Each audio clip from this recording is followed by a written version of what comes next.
జరిగిన మాట వాస్తవం. ప్రభుత్వం తరఫున నేను క్షమాపణ కూడా చెప్తున్నాను. ఎందుకంటే మనం అనుకున్న దానికంటే డబల్ 3 రెట్లు ఎక్కువ వచ్చింది. రైతులకు ఇబ్బంది అయింది. కల్లారల్లా 15 రోజుల నుంచి రైతులు ఇబ్బంది పడుతున్నారు. ఆ మాట వాస్తవం. అందుకని మేము కూడా చింతిస్తున్నాం అందరం.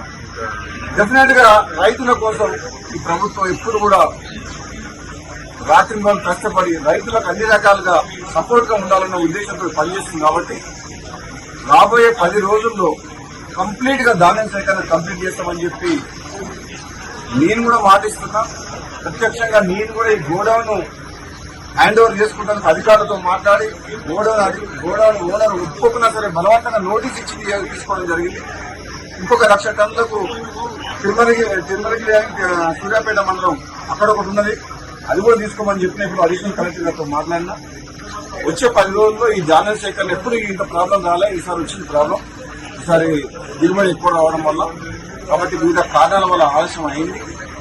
మా రైతు సోదరులందరూ కూడా దీన్ని పరిస్థితిని అర్థం చేసుకుని సహకరించాలని చెప్పేసి ప్రతిపక్ష పార్టీల అందరికీ కూడా నా విన్నపం ఏంటంటే, ఆలస్యమైన మాట వాస్తవం. మీరు కూడా ప్రజల పక్షాన చాలా సందర్భాల్లో మీడియా ద్వారా కానీ రైతుల పక్షాన మీరందరూ కూడా మీ పాత్ర పోషించింది. ప్రభుత్వం కూడా అన్ని రకాలుగా మీరు చేసిన పోరాటాన్ని కావచ్చు, మీ ప్రజల పక్షాన మాట్లాడడం కానీ రైతుల పక్షాన దాన్ని పాజిటివ్ గా తీసుకుంటున్న నెగిటివ్ యాంగిల్లో రాజకీయ కోణంలో రాజకీయం చేయదలుచుకోలేదు. ఎందుకంటే ఇది రైతుల సమస్య.